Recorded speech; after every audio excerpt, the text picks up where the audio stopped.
તો મિત્રો હું તમને આજે એક એવી શોર્ટકટ ટ્રીક શીખવાડવા જઈ રહ્યો છું. જ્યારે બી આપણે કોઈ બી એક્ઝામની અંદર બેઠા હોય, માની લો કે સરકારી એક્ઝામ હોય, બરાબર, ગવર્મેન્ટ એક્ઝામ હોય અથવા કોઈક સ્કૂલની એક્ઝામ હોય અને આપણોને 19 કેટલા થાય એ આપણને કદાચ ના આવડતું હોય કે 19 કેટલા થાય કે 19 કેટલા થાય, તો ગભરાવાની કોઈ જરૂર નહીં.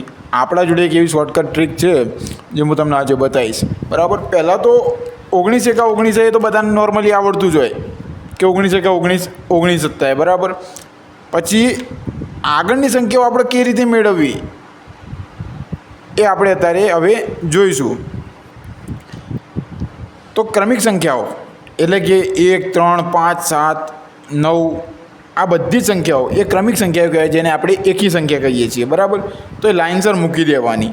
3, 5, 7, 9 પછી કેટલા આવે?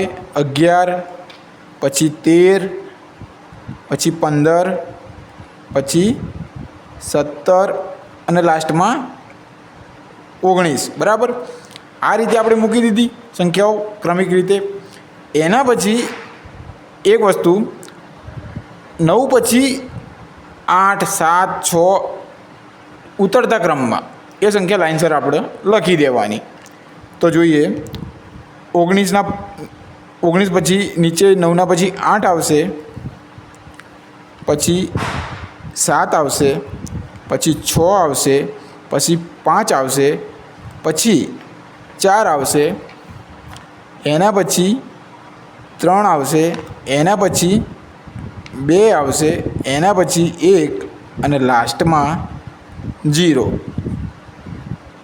19,190, બરાબર. તો આ રીતે મિત્રો આપણે 19 ઘડીઓ આરામથી ગોખવાની બી જરૂર નહીં પડે. આરામથી આપણે 19 ઘડીઓ લખી શકીએ અને તૈયાર કરી શકીએ. જો તમે પણ આ જ પ્રકારના વિડીયો મેળવવા માગતા હોય શોર્ટકટ ટ્રીકના, તો આજે જ આપણી એક ચેનલ છે એમ્પાયર ઓફ નોલેજ, જેને સબસ્ક્રાઈબ કરી નાખો.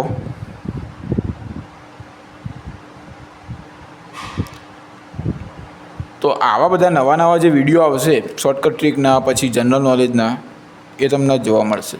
Thank you.